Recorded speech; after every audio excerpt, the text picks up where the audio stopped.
Bon les mecs, aujourd'hui je suis avec un joueur qui est un acharné du travail.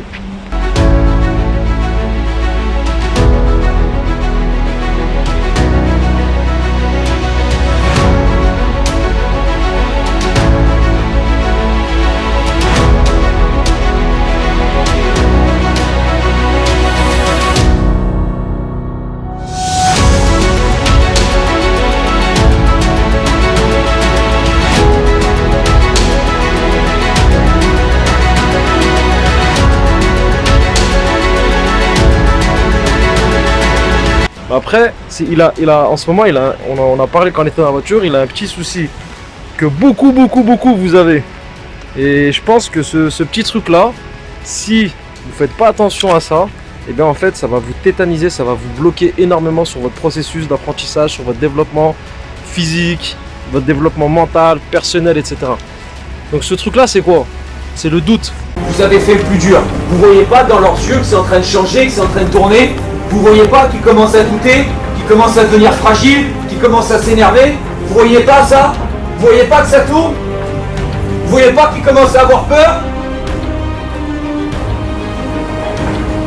Vous voyez pas que vous les faites douter depuis un quart d'heure? C'est douter par rapport à une phrase que vous avez entendue à côté de vous, par rapport à ce qu'on dit de vous, par rapport aux prestations que vous faites en ce moment. Et bien, si vous ne faites pas gaffe, ça va vous frustrer. Donc là, on va faire une petite séance. Ce qu'il faut, c'est qu'il faut qu'ils retrouvent de la confiance, il faut qu'ils reprennent de la confiance. Et en fait, ce qu'il faut vous dire, c'est qu'avec l'entraînement, et ben forcément, vous allez reprendre le niveau que vous avez, vous allez dans un bon mood et voilà. Déjà, pour commencer, il faut revenir à des bases, peu importe que ce soit un adulte, un enfant, peu importe. On revient à des bases techniques, d'accord? Des trucs qui sont simples, des choses qui ne sont pas compliquées, mais qui demandent quand même de la technique. Donc voilà. Il faut tout le temps revenir aux fondamentaux, que ce soit sur de la conduite de balle, sur des passes, peu importe. Donc là, sur cet exercice-là, je lui demande vraiment de se concentrer sur ce qu'il fait. Si j'ai bien compris, donc c'est à la fois se couper des émotions et être focalisé sur le truc que tu fais. Alors, tout à l'heure, j'ai parlé de la petite soustraction, la performance égale potentiel moins les interférences. Il y a un autre élément que moi je trouve important, cette fois-ci on passe sur de la géométrie, et c'est le triangle pensée, émotion, performance sont liés. Et des fois d'ailleurs tu travailles avec des sportifs qui vont te dire bah, tiens j'ai raté mon premier contrôle, ma première touche de balle par exemple, et puis je me suis dit ça va être un match difficile et on rumine et on repense à sa première action, et puis en effet c'est un match difficile. Ce que je veux dire par là, c'est que je ne suis pas certain qu'il faille se couper des émotions. Par contre,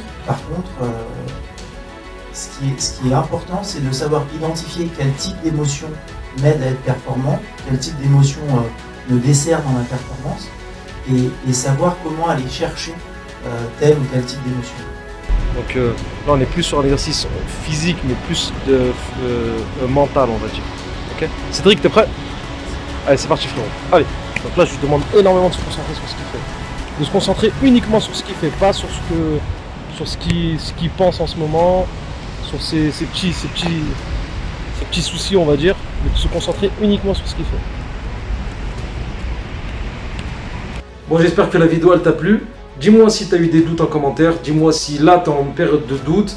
Si oui, pourquoi tu doutes? Voilà, n'hésite pas. Moi, je me ferai un plaisir de te lire. N'hésite pas à liker, partager, envoyer, faire ce que tu veux avec, quoi. Ne doute surtout pas de toi. Crois en toi. Crois en tes capacités, en ton potentiel, et tu verras que ça va le faire. A plus les frérots.